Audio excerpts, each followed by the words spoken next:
Саламатсыздарбы, урматтуу телекөрүүчүлөр. Чынында эле 5-каналдын ушинтип жаңы рубрика ачып, анан элдин мындай бир өз тармагы боюнча анча-мынча сөз айтып берчү адамдарды чакырып, анан мындай көрсөтүүнү уюштуруп отургандары чынында мактоого татырлык десек болот. Силердин бул рубрикаңар мындай бир алгаласын, элге жетсин деген тилегимди айткым келет биринчи. Эми чынында мен өзүм адабиятчы болгондон кийин, филолог болгондон кийин ушуга жакын адабияттын тегерегинде, маданияттын тегерегинде сөз кылгым келет бүгүн. Чынында эле бүгүн биздин адабиятыбыз кандай деңгээлде болуп калды? Эмне себептен ушундай деңгээлге келип калды деген сыяктуу маселелерди айтсак болот да. Эми жалпы журт, көрүүчүлөр баары мыкты билгендей, биздин адабиятыбыз байыркы замандардан башталган. Анын түбүндө, башатында албетте элдик өзек чыгармачылыктын мыкты үлгүлөрү турат. Андан келип улуу эпос турат, майда эпосторубуз турат. Анан келип 19-кылымдагы таңдайынан ыр төгүлгөн тилинен мындай бир бал тамган улуу залкар төкмө ырчыларыбыз турат. Анан албетте кечеги 74 жылга созулган кеңеш доорундагы профессионал адабиятыбыз турат да. Анан булардын ар бири бир кыргыздын дүйнө таанымын, кыргыздын аң сезимин, жалпы кыргыз элинин көркөм мындай бир ички наслин калыптандырып келди. Белгилүү бир деңгээлде адамдарды атуу катары мындай бир калыптандырды десек болот да. Буга өзүнүн мындай бир эмгегин сиңдирди, мээнетин көрсөттү десек болот. Адабият деле тирүү адам сыяктуу болот. Өнүгөт, өсөт, бир белгилүү бир бийиктикке жетет. Анан айрым бир учурларда кандайдыр бир проблемаларга, өйдө ылдыйлыктарга туш болот. Ылдыйларга туш болот да. Анан эми азыркы мына 30 жылга чамалап калган эгемендүү доорубузда, эгемендүүлүк жылдарыбызда биздин адабиятыбыз, маданиятыбыз баарыңыздар билгендей өтө кыйынчылыкка туш болду. Мунун өзү адабият турмуштун күзгүсү деген теориялык аныктама менен далилденип турат десек болот. Турмуш кандай болсо, элдин жашоо абалы кандай болсо, адабият дагы анын тикеден тикке чагылдырган, аны көркөм сөздүн күчү менен көрсөтүп берген улуу бир эстетикалык дүнүйө болот да. Анан ошол 30 жылдай биздин элибиз өтө кыйынчылыкка туш болду. Муну баарыбыз билебиз. Кайра айтканда анан эч нерсе чыкпайт. Бирок ошол кыйынчылык адабиятты дагы кандайдыр бир деңгээлде төмөндөөгө алып келди. Албетте таптакыр эле биз куржалак калдык деп айткандан алыспыз биз адабиятчылар. Себеби ошол 70 жылдык совет доорундагы жетишилген эстетикалык бийиктиктер, турмушту көркөм аңдоонун белгилүү бир мындай деңгээли сакталып калды десек болот. Ошол эле учурда биздин улуу муундагы акын жазуучуларыбыз, орто муундагы акын жазуучуларыбыз, тагыраак айтканда ошол совет доорунда калыптанып калган акын жазуучуларыбыз ошол акыркы 30 жылда эмгектеништи, кадимкидей көркөм дүйнөнү жарата алышты. Мунун классикалык үлгүсү катары биздин жакында эле көз өтүп кеткен Сүйүнбай Айралиев менен Сооронбай Жусуевдин эң мыкты чыгармаларын айтып кетсек болот да. Анан мына Сооронбай Жусуев ошол эгемендик жылдардын алгачкы мезгилинде Курманжандатка деген ыр менен жазылган сонун романды жазды. Разаков баяны деген ыр менен жазылган романдарды жазды. Бул деле ушул эгемендик жылдарындагы биздин көркөм дүйнөбүздүн бир үлгүлөрү да. Албетте бул жерде улуу залкар жазуучубуз Чыңгыз Айтматовдун ушул акыркы 17-18 жыл эгемендик мезгилде иштеп кеткенин да айтышыбыз керек. Анын ичкебиздин эң акыркы романы мына 6-жылы жарык көрдү да. Башкача эгемендиктин 15-жылы өкүм сүрүп турган мезгилде жазылды. Болгондо дагы нукура ошол эгемендик жылдары алып келген көйгөйлөр, кыйынчылыктар бул Тоолор кулаган романында чагылдырылды. Андан башка орто азыркы аксакал болуп калган Анатай Өмүркановдор, Шайлообек Дүйшөевдөр дагы ушул эгемендик жылдарда иштеп турду. Андан Акбар Рыскуловдун сонун романы чыкты. Атакенин Акболот деген, Султан Раевдин Жан жаза, Топон романдары чыкты. Ушул сыяктуу бир топ көркөм дүйнөлөр жаралды да. Таптакыр биз мындай бир куржалак калдык деп айтсак болбойт. Башкача айтканда мындай оозду кургак чөп менен арчыганга да болбойт да. Кандайдыр бир деңгээлде жаралып турду. Мен бул жерде өзгөчө белгилеп айта турган ой таптакыр башка. Ошол Совет доорунда калыптанган муундардын өтмө катыштыгы сакталдыбы деген маселени айтышыбыз керек да. Башкача айтканда 20-30 жылдары адабиятка келген Тыныстанов, Сыдык Карачев, Алыке Токонбаев, Баялиновдорду кийинки 30 жылдары келген адабиятка келген Алыкул Осмонов, Түгөлбай Сыдыкбековдор уланткан. Андан кийинки 40-50 жылдары адабиятты мына ошол Эралиевдер, Сооронбай Жусуевдор улантышкан мурда улууларды.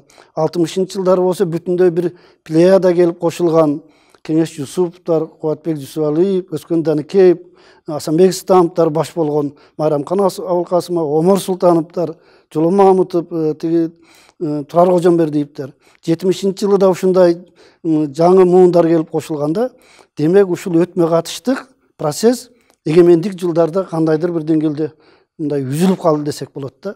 Үзүлүп калды. Мына жогорку сөздөн, жогоруда айткандан көрүнүп турат.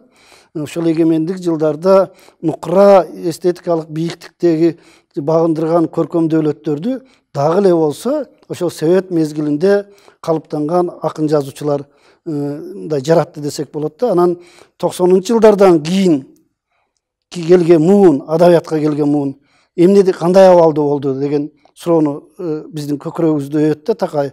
Мына 90-жылдардан кийин Зайырбек Ажматов, Мирлан Самыйкожо сыяктуу акын жазуучулар биздин адабиятка келди да. Мына ошол эле Мирландын жаңы китептери, Зайырбектин нөлү көп жылдар сыяктуу, Мел-мил сыяктуу китептери жарык көрүп, анан бизди кандайдыр бир деңгээлде үмүттөндүрдү. Канчалык кыйын болбосун, канчалык турмуш оор болбосун, адабият баары бир жашайт экен. Адабиятты сүйгөн, адабиятты нукура көркөм дөөлөттү жаратчу акындар, жазуучулар келе берет экен, сөзсүз деген мындай үмүт пайда болду да. Муну улуу жазуучубуз Чыңгыз Айтматов өзү айтып кеткен. Эл жашап турганда, турмуш өтүп турганда таланттар жаралат деп. Демек, аз болуп калышы мүмкүн, деңгээли төмөн болуп калышы мүмкүн, бирок элдин турмушун, элдин тагдырын көркөм дүйнөгө айланткан чыныгы адабиятчылар, мындай жазуучу акындар жаралат деген ишенимде болушубуз керек ар качан. Анан 10-жылдардан баштап чынында эле элдин турмушу оңолуп, колго карга чычып калган мезгил келгенде, биздин адабиятыбыз дагы кадимкидей жанданып, акын жазуучулардын жаңы мууну келди десек болот да. Жаңы мууну келди.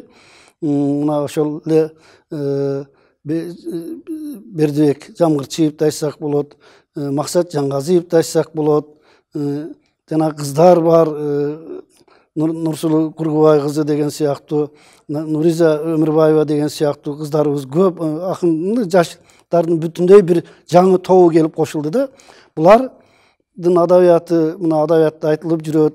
Өткөндө тиги Болот Таштаналиев ушулардын мууну жөнүндө, эгемендик жылдардын соңку мезгилиндеги муун жөнүндө бир сонун макала жазды. Муну мен жакшы макала деп тартынбай айта алам. Себеби ушул муундун, эгемендик жылдардан кийин келген муундар, ушул учурунда келген муундун чыгармаларын, жараткан көркөм дүйнөсүн ушундай бир сонун талдоого алып берди десек болот да. Анан ушунун тегерегинде аябай ызычуу сөз болду. Муну баарыңар билесиңер. Социалдык желелерде бул катуу кеп болду. Өзү ушундай болуш керек. Болуш керек болчу. Себеби биздин ошол 10-жылдын 5-жылдан баштап, 10-жылдан баштап адабиятка келген акын жазуучуларыбыз мындай сын укпай калды да. Сындын өзү адайы сын жок болуп калды да. Жок болуп калды. Анан ошондо булар катуу чычалашты. Себеби болот макаласында дагы мындай өйдө ылдыйлар болушу мүмкүн. Мындай жалпы кеткен нерсе мындай бир жыйынтыктоолор. Бирок түпкүлүгүндө мындай жакшы макалада мен ушундай бир нерсе оюма түштү да. Ошол Белинский жаңы 19-кылымда жаңы адай сынга келип адабиятты талдай баштаган учурда Баратынский деген акын болгон. Ошол учурда ал орус окурмандарынын, орус коомчулугунун кумири болгон да. Мындан мыкты акын жок, мындай бул гениалдуу акын деген мындай бир патетикалык сөздөр айтылып турган.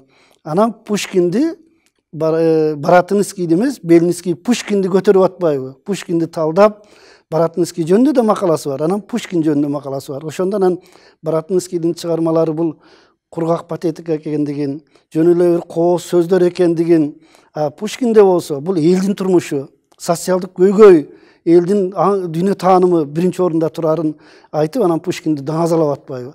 Демек, коомчулук ошол Белинскийдин макаласын окугандан кийин Белинскийди жаман көрө башташкан. Биздин сүйүктүү акыныбызды эмне үчүн бул жерге уруп атат? Бул эмне деген сынчы дегендей.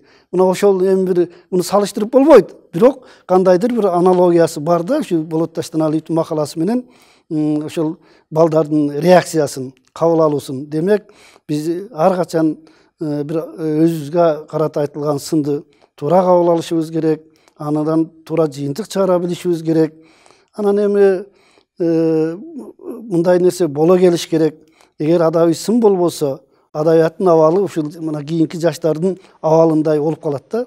Ал жаштар сөзсүз түрдө сынды угуп туруш керек. Албетте ал сын позитивдүү болуш керек, объективдүү болуш керек. Мындай бир таптакыр бир орустар айтып кой, желч деп, мындай бир заар болбош керек да, заар болбош керек. Ал жакшы маанайда, бирок аналитикалык ою терең сын болсо, бардык окурмандар, адабиятчы, акындар гана эмес, бүтүндөй коомчулук түз кабыл алат. Анан ошого жакында академик Абдыган Эркебаевич ошол адабий жана талкууга да өзүнүн пикирин кошуп, дагы бир макала жазып чыгарды. Адабият өлбөйт, жазуучулар бар кезинде акындар төрөлө берет деген мааниде жакшы макаласын жазып чыкты. Демек, биздин азыр адабиятыбыз кайрадан жанданды десек болот. Жанданганда кандай болду? Жаңы муун келип кошулду. Алардын дүйнө таанымы таптакыр башкача, турмуштун өзүндөй, өзү менен гармонияда болуп турган, дүйнө кабылдоо алардыкы жан дүйнөсү да ошондой. Биз келечектен мындай бир келечекке үмүттүү карашыбыз керек. Мына анын үстүндө жазуучулар союзу дагы жаңыдан жетекчилик келди. Булар дагы Нурлан инибиз дагы ишти жаңы баштайт деп ниет кылабыз. Аны албетте өкмөт да колдош керек. Өкмөт, себеби жазуучулар дүйнөсү бул элдин бүтүндөй бир көркөмүндай күзгүсү деп аталат. Буларды колдоп туруш керек. Мына Өзбекстан, Казакстан кадимкидей эле колдогондо таптакыр эле бир башкача эмес, мындай анча-мынча болсо дагы моралдык жактан, материалдык жактан сөзсүз колдош керек. Ошондо гана эл жазуучулар чынында элдин кызматында болот. Алар болуп келиш керек элдин кызматында. Мен акырында айтарым, ушул биздин көркөм дүйнөбүз, көркөм казынабыз жаңы бийиктикке көтөрүлөт деген аруу тилек менен сөзүмдү бүтүргүм келет. Саламатта калыңыздар.